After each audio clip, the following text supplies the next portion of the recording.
You're watching a weekly CFD overview of global financial markets. The British pound was near 10-month high, sending the British currency up to $1.3125, but the pair retreated sharply after a surprise retreat in UK inflation, which makes less likely a rate hike in the upcoming months.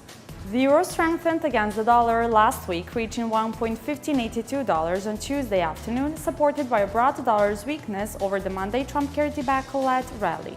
The market will now look towards Thursday and a meeting of the European Central Bank for fresh clues on when the central bank will shift away from its ultra-easy policy.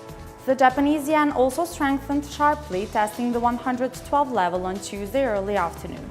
The Bank of Japan will hold a regular policy meeting on Thursday. US stock indexes rose last week as market participants continued to keep an eye on the quarterly reporting season with a focus on earnings from Morgan Stanley, IBM, Visa, and General Electric. Many analysts believe that earnings growth will be very spectacular in 2017. Fading expectations for another rate hike by the Fed Reserve this year weighed further on the dollar, as well as second attempts to pass healthcare reform collapsed in the Congress. The failure to deliver healthcare reform added to disappointment over the progress of President Donald Trump's economic agenda. More specifically, around half of the cuts in healthcare spending were earmarked to finance proposed tax cuts. Tuesday noon, the dollar index, which measures the greenback strength against the trade-weighted basket of 6 major currencies, touched its lowest level since September at 94.33. A weaker dollar has helped shore up sentiment and gold prices.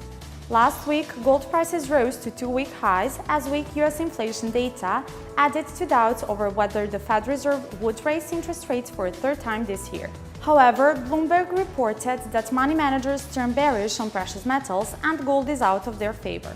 Namely, hedge funds and other large speculators are hitting the exit as they brace for monetary tightening in the US and Western Europe. In the week ended July 11th, the net long position in gold fell to the lowest in 17 months. Oil price steadied last week, supported by firm demand, but weighed down by high supplies from OPEC and producers in the United States. On Friday, US drillers added only 2 oil rigs, energy services company Baker Hughes announced on Friday. This brings the total count up to 765, the most since April 2015. The slowing pace of increases, combined with massive inventories drawdowns last week on both official crude inventory numbers from the US, probably explains the positive sentiment and the rise of oil price last week. A ministerial committee from OPEC and non-OPEC countries, which is headed by Kuwait, will meet in Russia on July 24th to discuss compliance with the cuts. You are watching a weekly CFD overview of global financial markets.